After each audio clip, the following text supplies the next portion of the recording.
I'm Carol Angela Davis. Thank you for joining me. This is your reality news check. It is the 21st of December. Getting close, folks. We're going to begin with your headlines. Congress, as you know, is on vacay. And, of course, we're left holding the bag, as usual. Plus, Wall Street has done it again, folks. There's nothing beats pure American greed. I'll tell you about it. Also today, wait till you hear about bankruptcy in Ireland. And BP, you know BP, the big oil company, well, they're double talking again, as they always do with our money. Then some bizarre crimes. How about the death of a model, the suicide of a groom, yes, and mom stabbed son to death. Oh, yeah, that and more. We'll tell you all about it. Plus, in sports, he's running for the U.S. Senate. Wait till you hear this. We'll begin with your stories. Let's talk about 160 million Americans in Congress, folks. 160 million American paychecks are at stake, and they have gone on vacay. That's right, folks. Congress, they've gone home. They're home with their families, shopping, doing what people do when they have substantial paychecks and benefits, okay? We've got less than 2 weeks before the payroll tax cut expires, and these folks are home shopping. It's just unbelievable.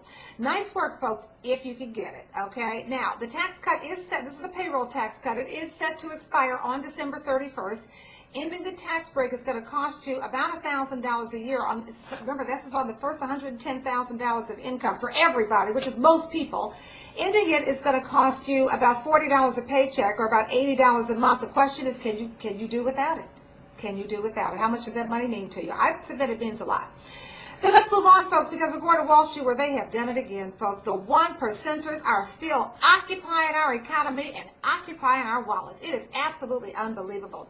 You may be broke, but trust me, folks, Wall Street, the ones that are still working, Wall Street is not. While you're being laid off due to record greed and the policies of Wall Street, guess what? Wall Street's getting a pay raise. They didn't even keep their salary the same, folks. Hey, up it. They raised their own pay raise, folks. Get this. According to an analysis from the Public Accountability Initiative, the compensation data of 7 big banks, and for the first 3 quarters of 2011, folks, get this, it is on track to exceed 2010 levels. Can you believe that? It will likely total 156, billion bucks, folks. That is a 3.7% increase from 2010. And yes, folks, it does break the record. They just don't care, okay? That Goldman Sachs, I don't even want to call it what I really want to call it because they're just like a demon to me. But the Goldman Sachs, so those employees are going to take home $362,862 on average. That's right, folks. That's the compensation they're taking home on average. And that is compared, just so you know, to the U.S. median income of $26,364. But that, folks, is your problem, not theirs. They don't really care. All they do is occupy your wallet and your bank account. And you should know this, folks. The financial services industry, well, it lost more than 200,000 jobs this year. Just think, all those 200,000 people could have still been working, could have been stimulating the economy and helping America to get stronger. But nope, in their pocket, folks. That's what you talk about. I feel like I'm occupied, okay? Now, we know the global slowdown is everywhere, and so much of it is due to the greed and policies of Wall Street right here in the United States. But we're going to jump over and take a look at what's going on in Ireland. The Irish, who have to declare bankruptcy, folks, they are fleeing to the United Kingdom to do it. They call them bankruptcy tourists, if you can believe that. They flee to the UK to escape the very harsh bankruptcy laws there in Ireland, where it can take up to 12 years to go through bankruptcy, whereas in the UK, it only takes a year. This is very important because there are 300,000 Irish mortgage holders who are now in negative equity. Their property values have declined 50 to 60%. In business news, BP, we know what straight shooters they are. BP is getting out of the solar business after 40 years. I personally thought they were so committed to better energy and to just, investing and helping to bring this energy thing to fruition. But it's the slightest amount of competition, and they're like, no, we'll put our money elsewhere. That would be in our pockets, okay? BP's solar business was once regarded as one of the flagship alternative energy divisions, but no more. Mike Petrucci, the chief executive of BP Solar, said this, and I quote, he says, over the last 6 months, we have realized that we simply can't make any money from solar, unquote. Again, folks, it is all about the cash money for them. Apparently, in the solar industry, there is a glut in supply and growing price competition from low-cost solar panel manufacturers in China. BP insists it is still committed to alternative energy, but will now rely more on wind and biofuels. At least they'll rely on that until they become too costly. In business news, more in business news, this time we go to Israel, where a small Israeli startup called Extra 3D, EXTR 3D, has a nifty new device that it's working on. It's using gesture recognition software or motion capture technology. It's going to allow you to flick through the channels and adjust the volume on your TV using only your hand. No more pressing buttons, folks. That's going to be over about this time next year.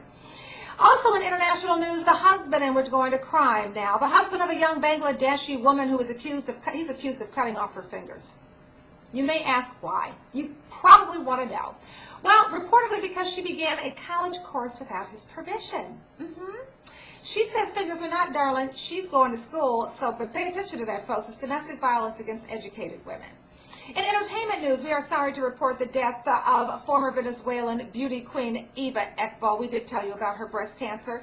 Now she has passed away. She did die of breast cancer at the age of 28, leaving a very small child behind. She died in a Houston, Texas hospital. She was crowned Miss Venezuela in 2000 and was also a Miss Universe finalist. We're so sorry to hear about that. In sports, you heard the name Craig James. He's running for the Republican nomination for the U.S. Senate in Texas. Yeah, pay attention. He used to call college football games on ESPN. He also played football at Southern Methodist University, SMU, in the 80s. But get this, SMU got into trouble for violations which occurred while James was in school, though he was never directly implicated, and he has denied any involvement. Okay, also, he reportedly was part of some drama that eventually led to the firing of Texas Tech coach Mike Leach. That was while James' son played for the Red Raiders. Leach, we should tell you, is currently suing James and ESPN. He sounds like a really good Republican candidate to me because he's got a whole bunch of negative drama around him. All right, at least alleged, but we know he is being sued. In local news from Brooklyn, thank goodness they held this man without bond. I'm talking about the Brooklyn man police say confessed to setting that elderly woman on fire in the elevator. Some crazy people out here. All right, of course, she was burned to death. Well, his name, we're talking about the alleged perp, it's Jerome Isaac. He's 47 years old, and he was also burned during the attack. Unfortunately, he didn't die. A surveillance video showed a man spraying the woman with fuel, then tossing a Molotov cocktail into the elevator, then spraying her again, just in case. She was burned to death in the elevator. Police say that Isaac then turned himself into police and confessed. The police say the reason he did it, he said that they said he was upset because she didn't pay him for various odd jobs he performed for her. From the Chicago area, Cicero, Illinois, to be exact, an 18-year-old man is dead. Police say they think his own mother stabbed him. Apparently, the 18-year-old beat the woman and his 14-year-old brother. Police were called to the house, and when they got there, they found Mom with blood on her face, a torn and bloodied shirt on. She had blood on her chest, police say, pants, left hand, and socks. The young man, the police say, hit his mother, and then, as they say, it was on, and he ended up dead, okay? And finally, listen, this is another story before we get to the end, from Emmington, Illinois, where a neighbor says she saw an Illinois woman shoot her 10-month-old baby before apparently killing herself. Police say the witness says that she was watching the woman. The woman was huddled over her 10-month-old baby on the ground as if she had dropped her. The next thing she saw the woman point a gun and shoot at the baby. It's unbelievable. Well, it turns out it was a big murder-suicide, and all, 5 people, including 2 children and the baby, were killed in this murder-suicide situation. A semi-automatic pistol was recovered at the scene. And then finally, he got married, left the wedding hotel, and jumped off a bridge to his death. You did hear me correctly. That's what police say is true of Bronx groom Fernando Brazier, 28 years old. He hurled himself into the Harlem River, they say. They say he left a note saying he simply couldn't take it anymore and to take care of the kids, and he left his wedding ring in the envelope. What was going on there? Anyway, folks, those are your stories. Have yourself a wonderful day. We'll see you on Friday with more stories. Have a good day. I'm Carol Angela Davis. Follow me on Twitter @CarolAngelaD. Have a good day.